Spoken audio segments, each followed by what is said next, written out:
Time and work concept important shortcut ನೋಡೋಣ. ಇಲ್ಲೇನ್ ಕೊಟ್ಟಿದ್ದಾರೆ ನೋಡ್ರಿ, 15 men can do A job in 15 days.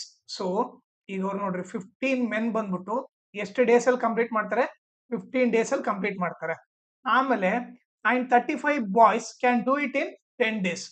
So 35 boys ಬಂದ್ಬಿಟ್ಟು ಸೊ ಎಷ್ಟು ಡೇಸ್ ಅಲ್ಲಿ ಕಂಪ್ಲೀಟ್ ಮಾಡ್ತಾರೆ, 10 days ಅಲ್ಲಿ ಕಂಪ್ಲೀಟ್ ಮಾಡ್ತಾರೆ.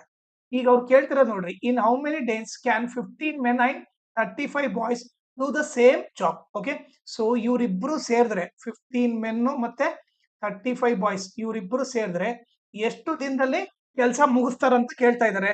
ಸೊ ಅವಾಗ ಶಾರ್ಟ್ ಕಟ್ ಏನಂದ್ರೆ, ಈಗ ಒಂದು ಫ್ರಾಕ್ಷನ್ ತಗೊಳ್ರಿ. ಓಕೆ, ನೀವು ನ್ಯೂಮರೇಟರ್ ಅಲ್ಲಿ ಏನ್ ಮಾಡ್ರಿ, ನ್ಯೂಮರೇಟರ್ ಅಲ್ಲಿ ಇವ್ರಿಬ್ಬರನ್ನ ಮಲ್ಟಿಪ್ಲೈ ಮಾಡ್ರಿ, ಏನಾಗುತ್ತೆ 10 into 15.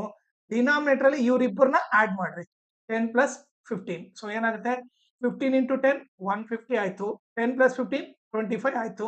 ಸೊ ಕ್ಯಾನ್ಸಲ್ ಮಾಡಿದ್ರೆ ಏನಾಗುತ್ತೆ ನೋಡ್ರಿ, 5 5 ಜಾ 5, 30 ಜಾ 5 1 ಜಾ 5 6 ಜಾ. ಸೊ ಎಷ್ಟು ಡೇಸ್ ಅಲ್ಲಿ ಕಂಪ್ಲೀಟ್ ಮಾಡ್ತಾರೆ, 6 days ಅಲ್ಲಿ ಕಂಪ್ಲೀಟ್ ಮಾಡ್ತಾರೆ. ಓಕೆ, ಇದು ಬಂದ್ಬಿಟ್ಟು ಇದ್ರ ಸೊಲ್ಯೂಷನ್. ಓಕೆ, ಅದೇ ರೀತಿ ನಿಮಗೆ ಒಂದು ಕ್ವಶನ್ ಕೊಡ್ತೀನಿ. 15 men ಓಕೆ 30 days ತಗೊಂಡ್ರೆ, ಆಮೇಲೆ 70 ಬಾಯ್ಸ್ ಬಂದ್ಬಿಟ್ಟು ಓಕೆ 20 days ತಗೊಂಡ್ರೆ, ಈಗ ಇವರಿಬ್ರು ಸೇರಿದ್ರೆ 15 men ಮತ್ತೆ 70 ಬಾಯ್ಸ್ ಇವರಿಬ್ರು ಸೇರಿದ್ರೆ ಎಷ್ಟು ಡೇಸ್ ಅಲ್ಲಿ ಕಂಪ್ಲೀಟ್ ಮಾಡ್ತಾರೆ. ಇದನ್ನ ನೀವು ಸಾಲ್ವ್ ಮಾಡ್ಬಿಟ್ಟು ಆ ಸೊಲ್ಯೂಷನ್ ನೀವು ಈ ಕಮೆಂಟ್ ಸೆಕ್ಷನ್ ಅಲ್ಲಿ ನೀವೇನ್ ಮಾಡ್ರಿ, ಕಮೆಂಟ್ ಮಾಡ್ರಿ. ಟೀಚಿಂಗ್ ಇಷ್ಟ ಆದ್ರೆ ನನ್ನ ವಾಟ್ಸಪ್ ಚಾನಲ್ ನ ಜಾಯ್ನ್ ಆಗ್ರಿ.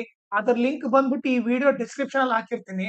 ಆಮೇಲೆ ಎಲ್ಲಾ ಕಾಂಪಿಟೇಟಿವ್ ಎಕ್ಸಾಮ್ಗೆ ಬೇಕಿರೋ ಇಂಪಾರ್ಟೆಂಟ್ ಶಾರ್ಟ್ ಕಟ್ ಎಲ್ಲ ಒಂದು ಪ್ಲೇ ಲಿಸ್ಟ್ ಲಿಂಕ್ ಮಾಡಿದೀನಿ. ಅದನ್ನ ಈ ವಿಡಿಯೋ ಡಿಸ್ಕ್ರಿಪ್ಷನ್ ಅಲ್ಲಿ ಹಾಕಿರ್ತೀನಿ, ಅದನ್ನ ನೀವು ರೆಫರ್ ಮಾಡ್ರಿ. ಆಮೇಲೆ ಈ ಚಾನಲ್ ಅಲ್ಲಿ ನಾನು ಕಾಂಟ್ಸು, ರೀಸನಿಂಗು, ಇಂಗ್ಲಿಷು, ಕಂಪ್ಯೂಟರ್ ಮತ್ತೆ ಕರೆಂಟ್ ಅಫೇರ್ಸ್, ಬ್ಯಾಂಕಿಂಗ್ ಅವೇರ್ನೆಸ್ ಮತ್ತೆ ಜನರಲ್ ಅವೇರ್ನೆಸ್ ಎಲ್ಲಾ ಟೀಚ್ ಮಾಡ್ತೀನಿ. ಸೊ ಅದಕ್ಕೋಸ್ಕರ ನನ್ನ ಚಾನಲ್ ನ ನೀವು ಸಬ್ಸ್ಕ್ರೈಬ್ ಮಾಡ್ರಿ.